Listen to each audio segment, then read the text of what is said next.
हम्म।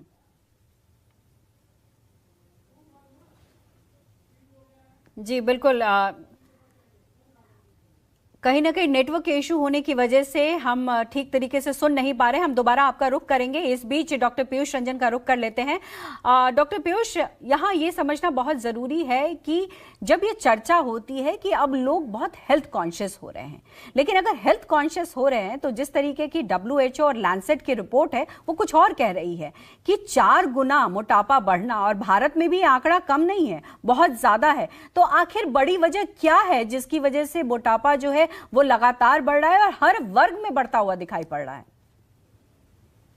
देखिए, हम लोग एक लंबे समय से जो हमारी आसपास की जीवन शैली है, हमें हमेशा ये लगता है कि मोटापा जो है वो एक बीमारी नहीं बल्कि एक अच्छे स्वास्थ्य की, और एक कहते हैं लोग कि खाते पीते भर के हैं, इस चीज की निशानी है। जो हमारी मूल सोच है वो अभी भी हम लोग मोटापे को जो है एक कहते हैं कि वो समृद्धि के साथ हम लोग जोड़ते हैं।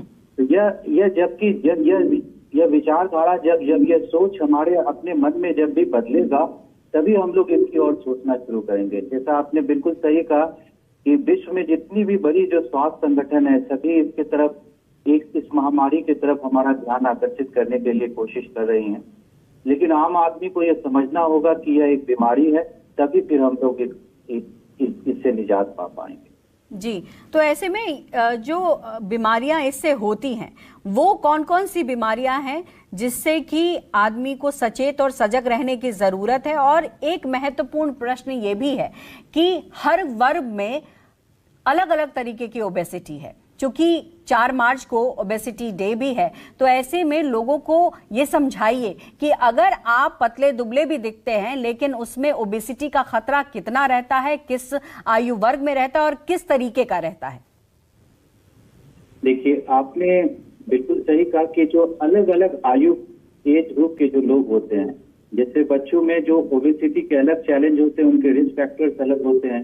महिलाओं में जो मोटापा होता है उसके रिस्क फैक्टर और उसके चैलेंजेस अलग होते हैं, और जो जेरिएट्रिक एज ग्रुप में होता है उसके रिस्क फैक्टर और चैलेंजेस जो है वो अलग होते हैं।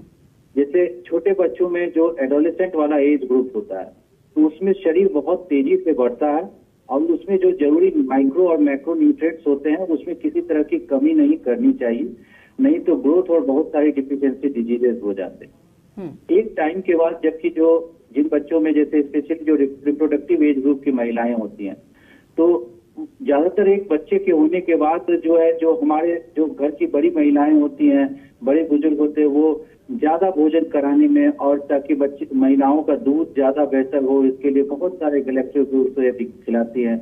और ऐसे जो बहुत सारे कल्चरली एक्सेप्टेड फूड होते हैं, इसके बाद जो एक बच्चे के जन्म देने के बाद 5 से 7 केजी जो है महिलाएं जो है वो वजन पुट ऑन कर लेती है। हमारे भी अपने परिवार में जितनी भी महिलाएं हैं जो 2 बच्चे के होने के बाद उनका जो मोटे तौर पे जो 7-8 साल के बाद जो उनका बॉडी वेट जो है वो शादी से पहले और 2 बच्चों के बाद में जो है 15-17 केजी जो है बढ़ जाना आम बात है।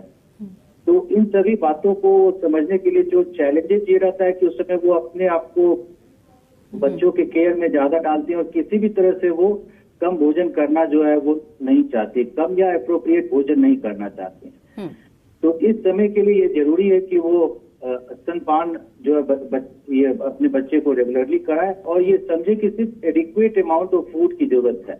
जो ज्यादा घी तेल और इन सभी चीजों को खाने के बाद जो है वो उनका वजन जो है और ज्यादा बढ़ जाता है, और बढ़ने के बाद जो है वो हमेशा के लिए जो डायबिटीज, हाइपरटेंशन, इसकी समस्या बिल्कुल आम होते जा रही है। जी जी बिल्कुल।